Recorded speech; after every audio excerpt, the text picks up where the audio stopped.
መልካም ስምና ሞገስ። መልካምን ስም መፈለግ ትክክል ነው። ደግሞ ሞገስን በሰው ፊትም በእግዚአብሔር ፊትም ማግኘት መታደል ነው። ደግሞ ማግኘት ይቻላል። ይሄ የሰው ልጅ ሁሉ ተፈጥሯዊ ፍላጎት ነው። ሁላችንም የምንፈልገው ቢኖረን በሰዎች ሁሉ ዘንድ ስማችን በመልካም ቢነሳ፣ በሰዎች ሁሉ ዘንድ ሞገሳም ብንሆን፣ እንዲሁም በእግዚአብሔር ፊት ደግሞ ሞገስን ብናገኝ የታደልን ነን። ታዲያ እንዴት ነው የሚገኘው የሚለውን መርህ ማወቁ ጠቀሜታ አለው።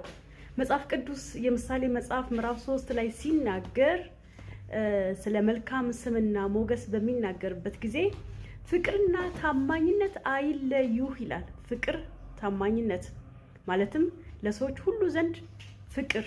ይሄ እግዚአብሔር ቃል እንደሚናገረው ኢቭን የሚጠሉንን ሰዎች እንኳን መውደድ የምንችልበት።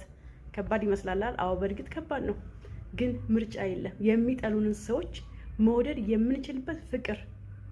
ለምን? እኛ በእግዚአብሔር ፊት መወደድን አግኝተናል። የሚገባን ሰዎች ስለሆን ሳይገባን እግዚአብሔር እኛን መውደድ ችሏል። ስለዚህ እኛም ደግሞ የሚጠሉንን ሰዎች እንኳን መውደድ የምንችልበትን ጸጋ በልባችን አፍስሷል። እንዲሁም ደግሞ ታማኝነት፣ ለሰዎችም ለእግዚአብሔርም ታማኝ ቃላችንን የምንጠብቅ በምንሆንበት ጊዜ ያ የፈለግነውን ሞገስ በእግዚአብሔርም በሰው ፊት ደግሞም ያ የምንፈልገውን መልካም ስም ማግኘት እንችላለን። ስለዚህ ፍቅርና ታማኝነትን በአንገት ዙሪያ እሰራቸው፣ በልብህም ጽላት ጻፋቸው። ፍቅርና ታማኝነትን አትለይ ካንተ ዘንድ ይላል። መንገዱ ይሄ ነው። እግዚአብሔር ነገሮቹን ሁሉ መርህ አድርጎ ነው ያስቀመጠልን። ስለዚህ ይህን መርህ መከተል ይሻለናል።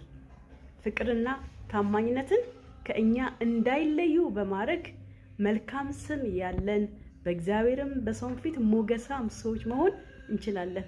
ተባረኩ።